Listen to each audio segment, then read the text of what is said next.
오늘은 모든 사람들 관심 분야인 부동산에 관련해서 얘기를 해보겠습니다.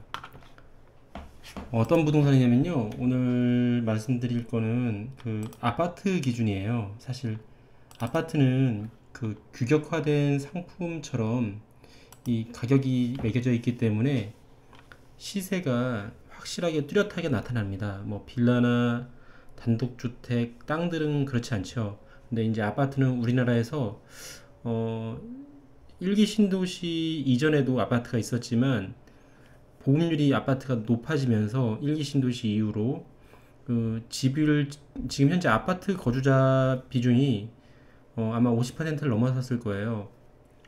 그래서 아파트처럼 규격화되고 판매하기 좋은 상품은 시세 흐름이 나름대로 이제 패턴이 만들어졌습니다.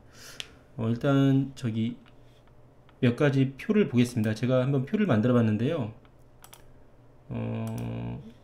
이게 일기 신도시가 처음에 이제 급하게 조성이 됐죠. 그 당시에 전세 가격이 너무 오르고, 그리고 이제 폭증하는 서울 수도권 인구에 대응하기 위해서 일기 신도시가 만들어지면서 좀 일기 신도시 입주의 가격이 좀 안정화되긴 했지만 서울 지역 일부는 좀 오르기도 했어요. 근데 그때 이제 IMF 터지기 전까지는 경제가 좋아지면서 예를 들어서 이제 서울에 이거는 이 표는 서울에 약간 중상급지 상급지 쪽에 이제 아파트 가격의 흐름을 가격표를 만든 거예요. 이 반듯하게 그어진 선은 일종의 그 트렌드입니다. 그 추세선이에요. 이 추세선대로 시간이 지나면 통화량이 늘어나면서 통화량이 증가하면서 가격은 오르는 게 일반적입니다.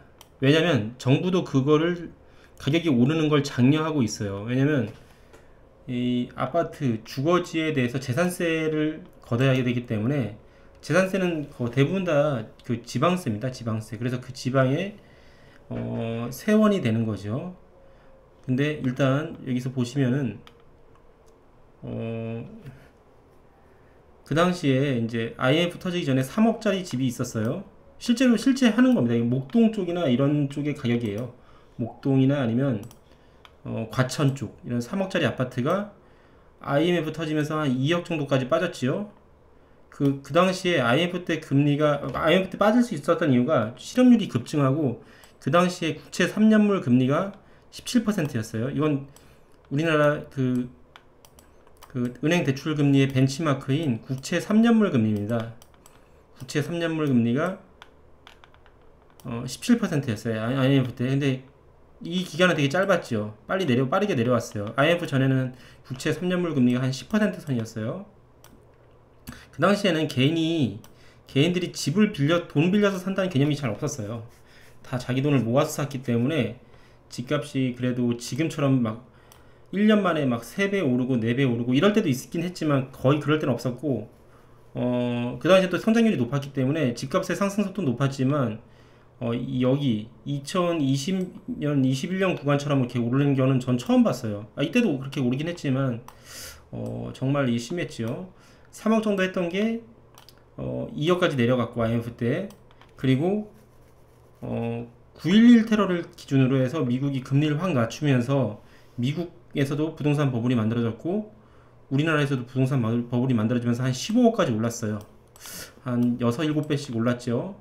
근데 그때는 가능했던 게 일단 연간 성장률이 5% 정도 나왔었고 물가 상승률도 한 4% 정도 나왔습니다. 우리나라 기준으로 했을 때 4% 정도 됐었죠.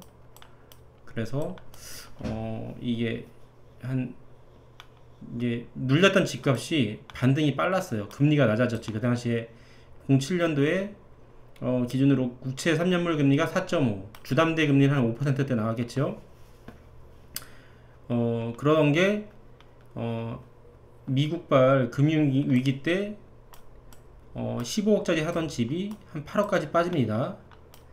그리고 13년도 아파트값 저점일 때 온갖 그 모든 규제를 다 풀어줬을 때 3.5%였어요. 국채 3년물 금리가. 미국의 국채 금리가 워낙 낮았기 때문에 우리나라 국채 금리도 안정화됐었습니다. 환율도 굉장히 안정화됐었지요. 그 당시에 한 1,000원 정도 했을 거예요. 1달러가. 근데 이게 다시 또 모든 규제를 다 풀어주고 나서 또 이제 전세자금 대출 한도를 늘려줬어요. 전세 대출 한도를. 그러면서 이제 미국이 이제 팬데믹 때 돈을 풀고 그 전부터 이제 부동산 가격이 오르기 시작했죠.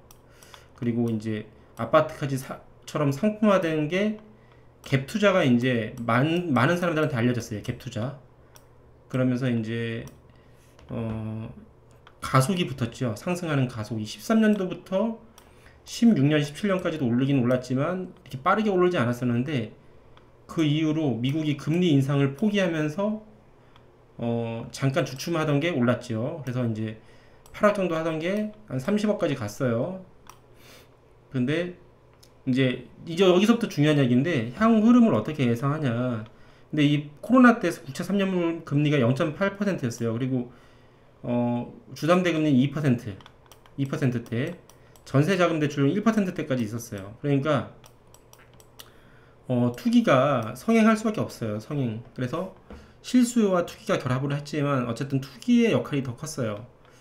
근데 지금 여기서부터 중요한 얘기인데 30억 정도 하던 집이 이제 향후에 어떻게 될 거냐.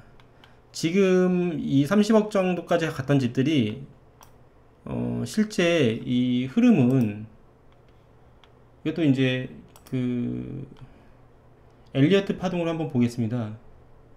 엘리어트 코렉션 파동으로 봤을 때 이렇게 지금 이 정도 내려왔어요. 이 정도 내려왔는데 한 2-30% 내렸어요. 집값이. 근데 요즘 언론의 펌프질로 인해서 좀 올라가죠. 향후에 이렇게 될 걸로 봅니다. A, B, C. 그래서 지금 저는 이게 B파동으로 보는데 이걸 B파동으로 보지 않는 분도 있더라고요. 좀 더 진행된 다음에 B파동이 나타날 거다. 저는 지금 나타나고 있다고 생각을 해요. 왜냐면 저는 금리가 한 번 더 오를 거라고 봐요. 왜냐면 연준이 지금 현재 6월달 그 연준 그 금리 예상도 올라갈 거라고 보고 있거든요. 지금 코어 인플레이션이 전혀 잡히지 않고 오히려 기대 인플레이션이 상승하면서 향후에 물가를 더 오를 여지를 높게 보고 있어요. 그래서 지금 현재 3년물 금리가 3.5%죠. 3.5%. 아직까지는 미국의 금리에 비해서 우리나라 금리가 국채 금리가 낮은 게 부작용이 나타나진 않고 있어요. 근데 향후에 미국이 금리를 더 올리고 이 금리 역전 현상이 장기화될 경우에 나타날 수 있는 현상들이 그 부작용이 나타나면서 집값을 끌어내리는 요소가 될 거라고 생각합니다. 그리고 나서 이제 향후에 시간이 흘러서 이제 어느 정도 이제 물가가 안정되고 잡히고 확실히 되면은 저는 이제 다시 또 부양책이 좀 나타나면서 또 이제 그때는 또 50억까지 가겠지요. 집값이. 근데 그때 50억은 이제 화폐 가치로 했을 때 많이 하락한 상태, 화폐 가치가. 일단 이 표에 대한 설명은 이 정도까지 하고요. 이건 연도를 의미해요. 27년도쯤, 27에서 28년도에 저는 바닥이 올 거라고 보고 있고요. 그 다음에 예상할 수 있는 게 이제 인플레이션에 대해서 말씀을 드릴게요. 인플레이션이 대부분 사람들이 이제 그런 말씀을 많이 합니다. 이제 인플레이션 때문에 집값이 이제 오르는 거 아니냐, 건축비도 많이 올라가고 그 다음에 뭐 여러가지 뭐 노임도 올라가고 하니까 자재비도 올라가고. 근데 인플레이션은 장기적으로는 이게 집값을 상승시키는 아주 큰 요소라고 좀 봐요. 근데 이게 단기나 중기적으로는 집값을 떨어뜨리는 요소입니다. 왜냐면 인플레이션이 나타나게 되면은 중앙은행의 제일 목표가 물가 안정이에요. 물가 안정. 그렇기 때문에 물가 안정이기 때문에 물가를 안정시킬 수 있는 통화정책이 나옵니다. 통화정책은 말 그대로 이제 그 금리를 올리는 거죠. 금리를 올리고 이렇게 해서도 잡히지 않는다. 그러면 정부도 긴축 재정을 해야 돼요. 긴축 재정. 그렇기 때문에 재정 정책까지 나올 수 있습니다. 근데 재정 정책은 웬만해서 안 나오죠. 왜냐면 정치인들이 자기 임기 때는 그 경제가 망가지는 걸 싫어하기 때문이죠. 근데 물가가 안 잡히면 계속해서 금리를 계속 올릴 거니까요. 근데 금리가 올라가게 되면은 대부분 사람들이 집을 자기 돈만 가지고 사는 게 아니라 대출이 많이 껴있기 때문에 이자 비용이 커집니다. 그래서 이자 비용이 커지면은 기존에 집을 갖고 있던 사람들 중에 한계에 다다른 사람들은 집을 싸게 던지게 되고, 또 이자 비용이 크기 때문에 집을 살려고 계획했던 사람들도 집을 구매하는 걸 포기하게 됩니다. 그렇기 때문에 집값은, 인플레이션은 집값에 오히려 마이너스 요인이다. 근데 대부분 방송이나 사람들이 야, 인플레이션 때문에 집값이 지금은 3억인데 인플레이션이 심해지면 5억 되는 거 아니냐, 1, 2년 후에. 이렇게 이제 마음이 조급해지게 되죠. 근데 그거는 이제 잘못된 생각이고, 인플레이션 집값을 떨어뜨리는 요인이라고 생각하셔야 돼요. 인플레이션이 나타난 이후에 인플레이션이 잡히고 금리가 낮아지게 되면은 그 한참 후에 이제 다시 집값이 오르는 요인이 됩니다. 왜냐면 그때 한번 올라간 임금이나 이런 건 내려오지 않기 때문에 그렇게 되고요. 지금 서울이 보통 서울 아파트가 가장 버블이 세게 꼈어요. 왜냐면 이 서울 아파트에 대한 얘기를 그 부동산 유튜버들이 야, 서울 불패, 이게 그냥 예전엔 투기하던 사람들이 몇몇이 이제 하던 말이었어요. 그래서 이때 07년 버블과 되게 틀린 게 뭐냐면, 경기도에 살기 좋은 거나 아니면 좀 유망한 지역들은 상승률이 별로 안 높았어요. 예전 같으면은 과천이나 분당이 서울에 웬만한 데는 다 씹어 먹었습니다. 훨씬 더 집값이 비쌌죠. 근데 이번에는 그렇지 않았어요. 서울이 많이 더 비싸졌어요. 그 이유가 교통이 좋다 뭐 이런 얘기도 있고, 뭐 직주 근접이다 이런 얘기 하는데, 저는 그거보다는 지방의 자산가들이 자산가가 아닌 사람도 있어요. 근데 지방의 이제 투기꾼이나 자산가들이 뭔가 확실한 걸 하나 보유하고 싶어 했어요. 야, 서울에 집 하나 있어야지 하면서 갭 투자를 되게 많이 했습니다. 그래서 2021년 당시에 그 집을 실거주 목적이 아니라 한 60% 정도는 실거주가 아니라 갭 투자로 샀어요. 서울의 집들을. 그러니까 갭 투자로 사게 되니까 실거주일 때는 내가 어떻게든 깎아서 싸게라도 살려고 하는데, 그 당시에 이제 집값이 빠르게 오르고 하니까 그냥 매도자 그 우위의 장세여서 굉장히 깎지도 않고 모든 걸 다 신고가로 샀어요. 신고가로 대부분 사람들이. 그러다 보니까 집값이 말도 안 되게 가파르게 올랐죠, 여기서. 근데 이런 게 이제 버블이 어떤 식으로 꺼질 거냐, 이미 여기 말도 안 되는 가격대에 산 신고가에서는 좀 내려왔어요. 많이 내려왔어요. 근데 내려올 수밖에 없었던 게, 이렇게 비싼 가격대에서 이제 더 이상 사줄 사람이 없으니까 내려온 거죠. 지금 금매는 일부 거래된다고 해요. 금매. 근데 금매 이후에 좀 약간 반등이 왔습니다. 여기서 지금 반등의 끝인지 아니면 반등의 중간인지 모르겠어요. 근데 이 반등이 온 이유가 방송의 역할이 컸고, 일단은 기본적으로 방송에서 막 그 침소 봉대에서 한두 건 높게 거래가 되면은 와, 이제 올랐다 이렇게 하고, 또한 그렇게 되면 이제 그 매도자들도 호가를 높입니다. 근데 지나고 나면 6개월이나 한 1년 지나면은 다 이제 매매 취소가 돼요. 계약 취소. 그러니까 이게 계약 취소를 해버려요. 계약 취소. 매매 계약 취소. 매매 계약 취소가 나타나면은 그 매매 계약 취소만 취소된 게 아니라 이 다시 반등한 가격으로 거래되는 걸 보고 따라서 비싸게 산 사람들은 이제 취소를 못 하지요. 실거래니까. 근데 매매 취소 거래는 다 짜고 하는 거예요. 짜고 하는 거. 그런 것 때문에 이제 이 반등이 나타난 것 같지만, 향후에 미국이 금리를 더 올리고 우리나라도 이제 환율이 원화가 약세로 가게 되잖아요. 원화가 약세, 지금도 약세인데 더 약세가 돼서 막 1,500원 이렇게 간다. 그러면 이게 물가가 더 올라요. 수입 물가가 높기 때문에. 그리고 우리나라 현재 물가가 다 잡힌 게 아닙니다. 오늘 이창용이 그랬죠. 이창용이 어떤 말을 했냐면은 금리 동결에 대해서 얘기했어요. 이창용이가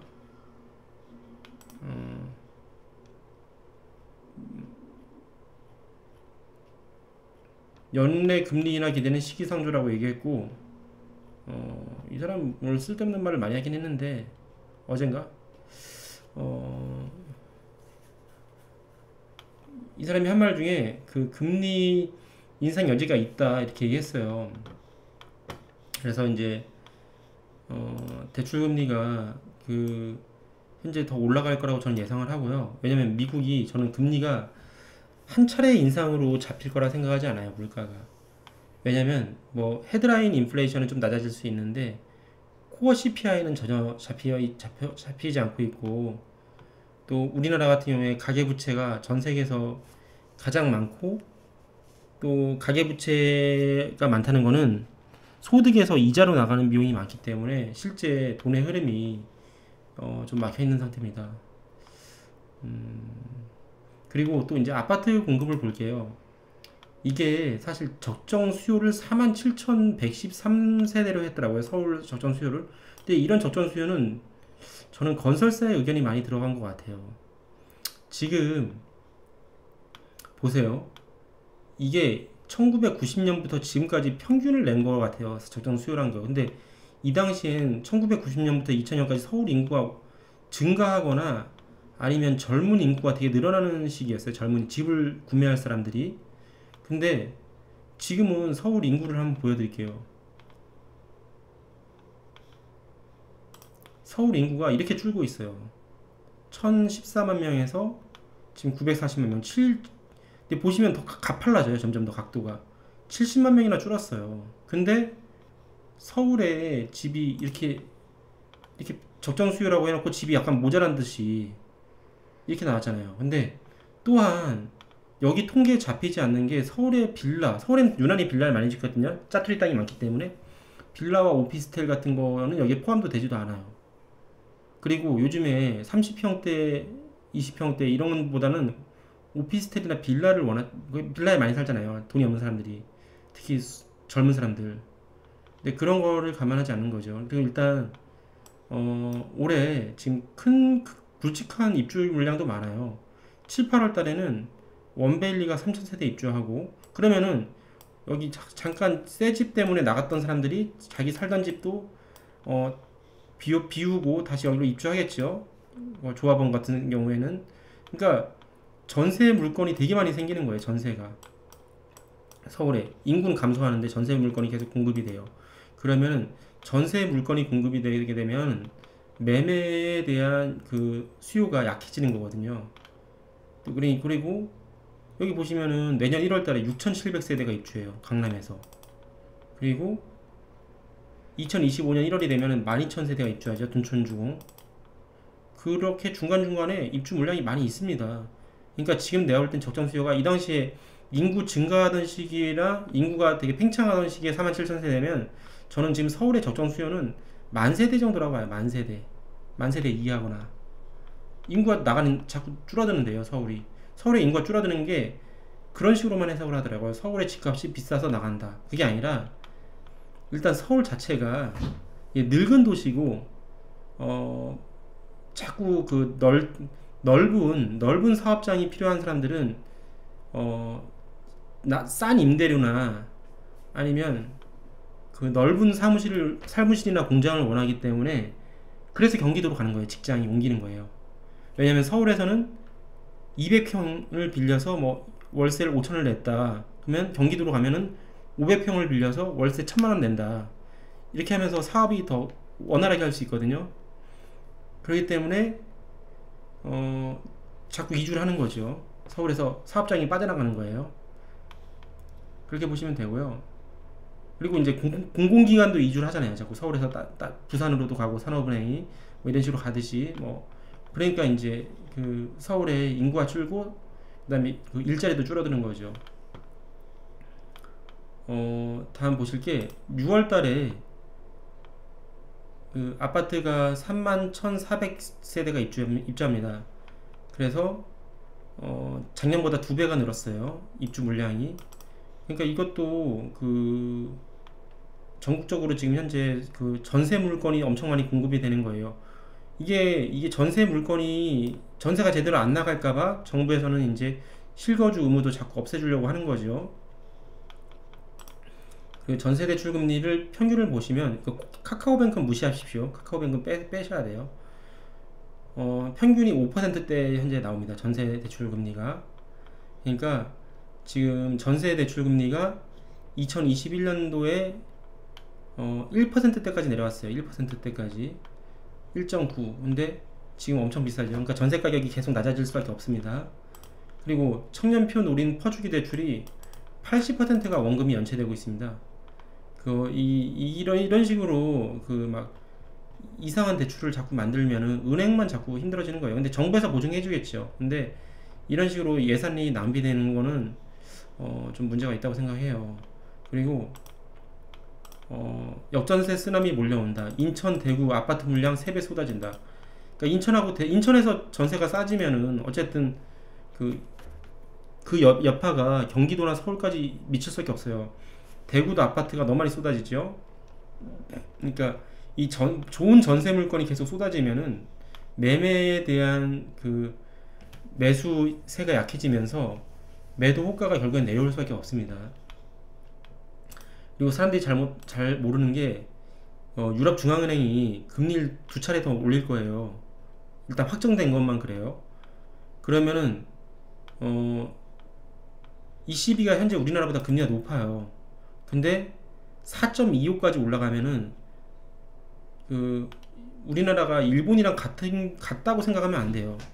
일본도 저금리로 오래 유지하지 않았냐, 그래도 물가가 안 올랐지 않았냐. 근데 일본은 엄청나게 센 버블에서 한번 폭락을 맞고 모든 수요가 다 죽어있는 상태였기 때문에 저금리를 유지해도 물가가 안 올랐던 거고, 그리고 또한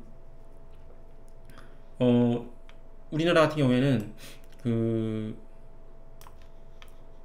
뭐랄까요,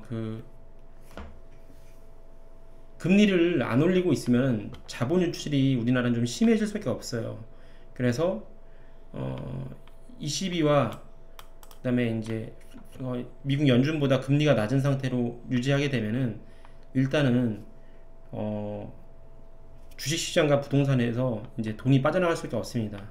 그래서 일단 외국인들 세력들은 주식시장에서 돈을 엄청나게 급하게 빼면서 주식시장을 떨어뜨리고, 그리고 좋은 주식을 쓸어가려고 할 거예요. 그 다음에 이제 서울에 학생 수가 엄청나게 감소하고 있어요. 그래서 서울의 학생 수가 감소한다는 거는 서울의 학원들이 장사가 또 안 되겠죠. 그러니까 서울의 상권들은 계속 죽을 수밖에 없어요. 서울은 상권이. 그래서 서울이 상권이 살아나려면은 임대료가 굉장히 낮아져야 됩니다.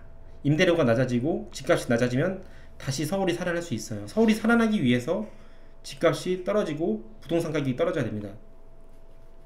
여기 보시면 장충고등학교 400명 전교생이 1, 2, 3학년 합쳐서, 근데 363명으로 줄었대요. 상일여중 461명.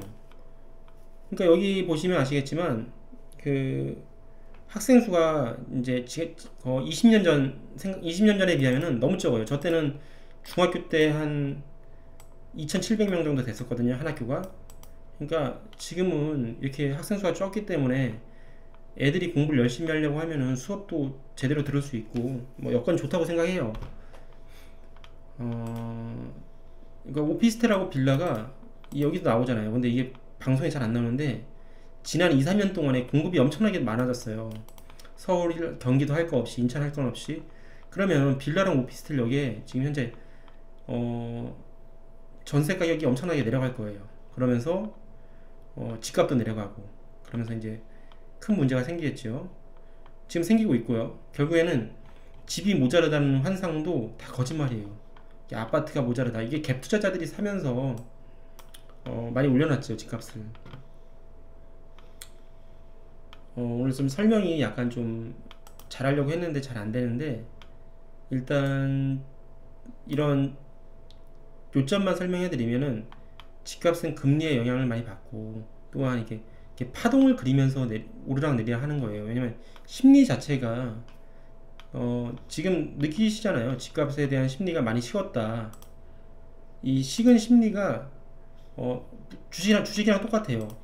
적당히 식었다 이렇게 오르느냐 그러지 않거든요. 왜냐면 말했잖아요. 인플레이션은 악재다. 집값에 이 인플레이션이 완벽히 잡힐 때까지 고금리를 유지한다. 고금리를 유지하게 되면은 투기 수요가 없으면 집값이 쉽게 오르기 힘들어요. 오히려 떨어지죠. 왜냐면 집값 자체 절대값이 높기 때문에 이 한번 추세가 하락하는 추세에서는 잘 안 사거든요. 그런 게 있어요. 그래서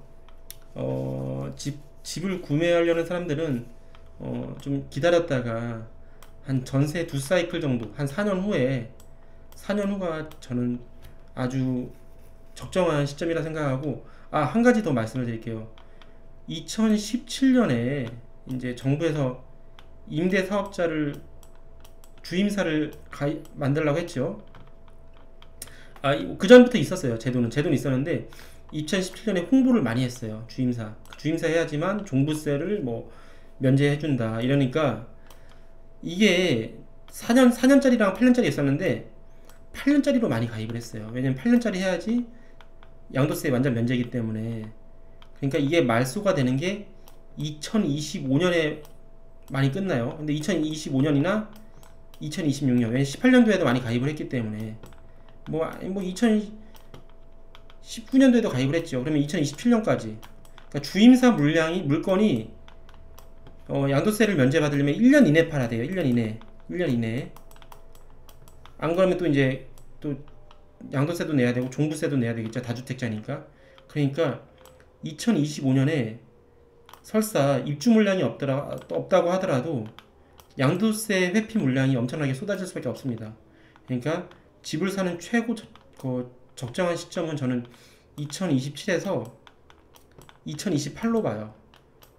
왜냐면 사람들의 심리가 자포자기 상태로 가고 일단은, 그리고 2027년, 28년 이후로는 좀 금리도 낮아질 가능성도 있고, 또한 이 양도세, 주임사 물량이 다 나올 거기 때문입니다. 근데 2027년, 2028년부터는 또 이제 그 이후에 집값 상승세는 과거의 상승세만큼 탄력이 있을 것 같지는 않아요. 왜냐면 지금 우리가 경험한 미국 기준금리 제로금리는 저는 다시는 나오기 좀 어렵지 않을까. 이 제로금리에 대한 부작용, 양적 완화에 대한 부작용을 한번 경험한 상태에서는 이런 게 또 나타나려면 또 한참 시간이 흐른 후에 나타날 것 같고, 그 후의 세상은 제가 예측하기는 좀 어렵네요.